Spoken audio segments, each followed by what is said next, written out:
The story of Robert Hansen is one of the most disturbing and overlooked serial killer cases in American history. It happened far from the major cities most people associate with crime, hidden in the icy wilderness of Alaska, where law enforcement was scattered. The economy was booming, and thousands of vulnerable young women arrived every year hoping for a fresh start. Most people today have never heard his name, yet for more than a decade, Hansen hunted human beings through the Alaskan forest as if they were wild game. What makes this case even more chilling is that Hansen lived a double life so convincing that almost nobody suspected the truth.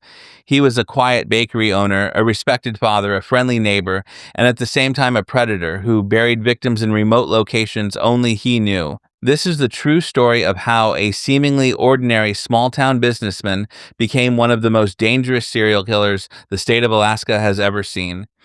Robert Christian Hansen was born on February 15th, 1939, in Esterville, Iowa. His childhood was marked by insecurity, humiliation, and a constant sense of failure. He grew up in a strict household under a demanding father who expected perfection. Hansen developed a stutter at a young age and battled severe acne so bad that classmates remembered his face as being covered in deep scars. Life at school was harsh. He was shy, awkward, and regularly bullied. These early experiences shaped the resentment that would later fuel his violent fantasies. He became obsessed with hunting, not just as a hobby, but as a place of escape. Out in the woods, he could control everything, and his skill with a rifle quickly grew into something exceptional. It was one of the few areas of his life where he excelled. While still a teenager, Hansen's resentment began to surface in dangerous ways. In 1960, at age 21, he was arrested for burning down a school bus garage. Investigators later noted that he seemed to take pleasure in destroying property connected to the same school where he had been bullied.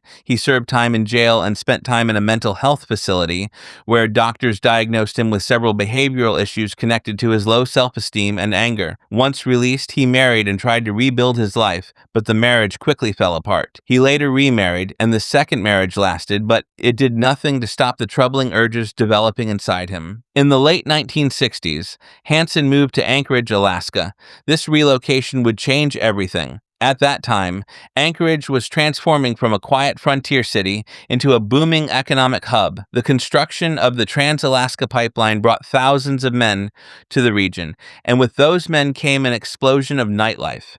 The city developed bars, clubs, and red light districts filled with sex workers and dancers.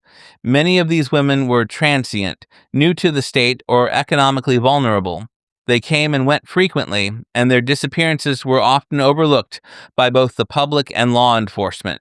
Hansen found himself in a city where he could blend in perfectly, and more importantly, where his future victims could vanish without drawing much attention. Despite his dark inner life, Hansen built an image that fooled almost everyone around him. He opened a small bakery that became popular in the community.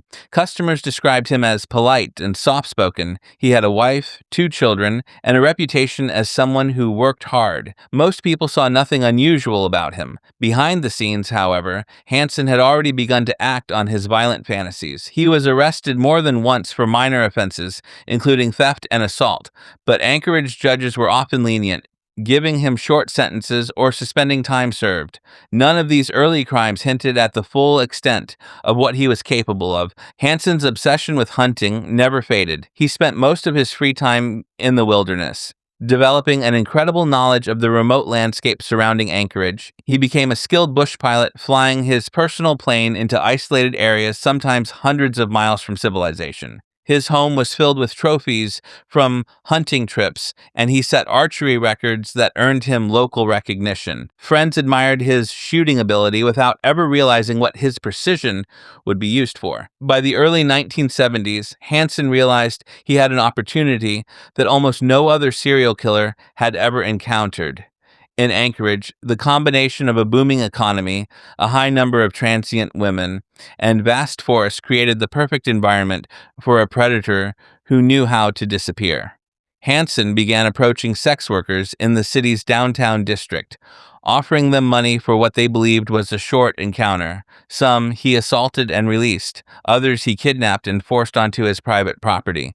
For the victims he chose not to release, he transported them to remote hunting grounds using his plane or vehicle. These areas were so isolated that most people never traveled there. Once they arrived, Hansen released the women into the forest, armed himself with a rifle or bow, and hunted them as if they were animals. Investigators later discovered that Hansen kept trophies, including jewelry from his victims, storing them in hidden areas of his home. He kept detailed notes and even marked burial sites on a personal map he stored behind his headboard.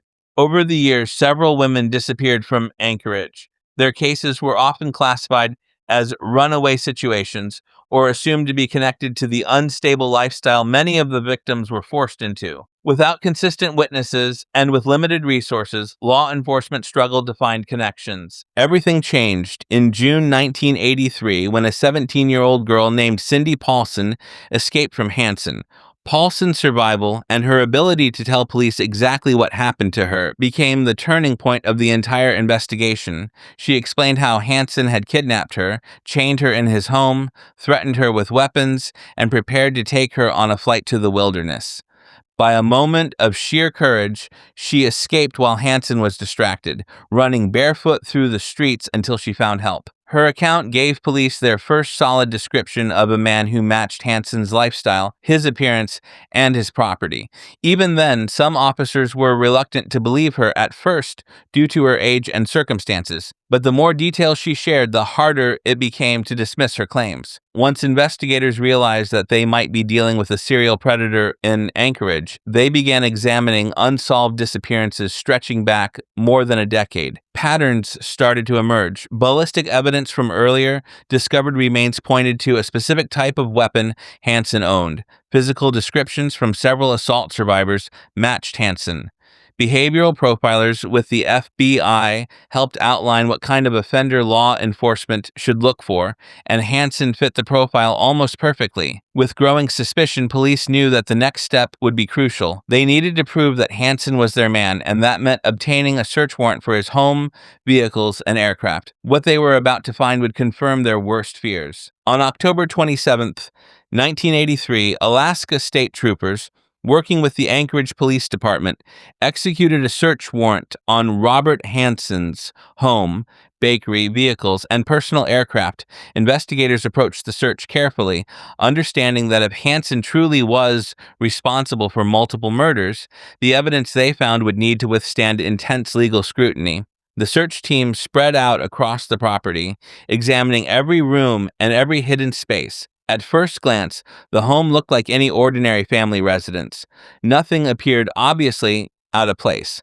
But as detectives looked deeper, the truth began to surface in ways no one was prepared for. In the basement, police discovered a concealed space located behind wooden wall panels. Inside that hidden area, they found several items that immediately confirmed their suspicions. Among the evidence were pieces of jewelry that did not belong to Hansen's wife or daughter. Many of these items matched descriptions provided by missing women. Investigators also found an assortment of firearms, including the weapon later proved to be connected by ballistics to multiple murder scenes. The sheer variety of weapons showed Hansen's familiarity with different forms of hunting, something he had been admired for across the local community. Now those weapons were tied to crimes that went far beyond anything anyone had imagined. The most chilling discovery came from Hansen's bedroom. Behind the headboard of his bed, tucked between the slats, police found a folded aviation map of the Alaskan wilderness. Dozens of small X marks dotted the map, each one corresponding to a remote location. Investigators immediately understood what the marks meant. This was not a hunter's planning chart or a record of camping trips. This was a burial map. The locations matched areas where bodies had previously been found and included places no remains had been discovered yet. It was one of the most incriminating pieces of evidence in the entire case, and it would later play a critical role in Hansen's confession. Meanwhile, detectives questioned Hansen. At first, he denied everything. He insisted he was innocent and that Cindy Paulson's accusations were lies designed to extort him. But the evidence kept piling up. Ballistics experts matched spent shell casings from recovered remains to Hansen's Ruger Mini 14 rifle. Several assault survivors from past years identified him as the man who abducted or attacked them. Flight logs proved that Hansen had flown to multiple remote areas. Around the same times, bodies were believed to have been dumped. Slowly, the walls around him began to close in. The breakthrough came when investigators presented Hansen with the map found behind his bed. He immediately understood that the truth was out. Faced with overwhelming evidence, Hansen agreed to cooperate in exchange for a plea deal. He would plead guilty to 4 murders, and in return, prosecutors would not pursue additional charges for the remaining victims. But there was a condition. Hansen had to lead authorities to the exact locations marked on the map. Over the course of several days, Hansen accompanied investigators across the wilderness, pointing out the sites where he had buried victims. Many of the bodies were in advanced stages of decomposition due to the harsh Alaskan environment, but forensic specialists were able to identify several of the women through dental records and other remains. In total, Hansen confessed to killing 17 women, although investigators believe the true number may have been higher. He also admitted to abducting and assaulting more than 30 others. Throughout the interviews, he described his crimes with a cold, emotionless detachment. His statements made one thing clear. Hansen did not view his victims as human beings. He saw them as prey. In his mind, he was the ultimate hunter, and the Alaskan wilderness was the perfect place to carry out his fantasies. These confessions horrified even the seasoned investigators who had worked on the case for years.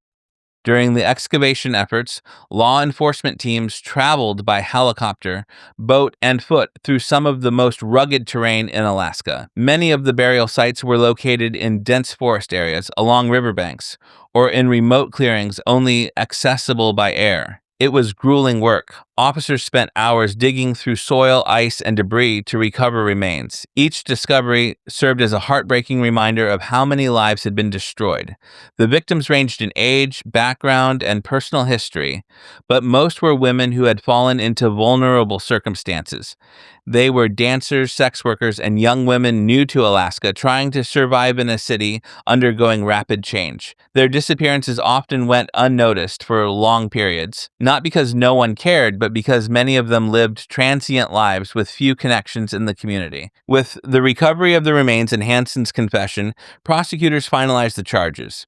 In February 1984, Robert Hansen pleaded guilty to 4 counts of first-degree murder and 11 counts of kidnapping and assault.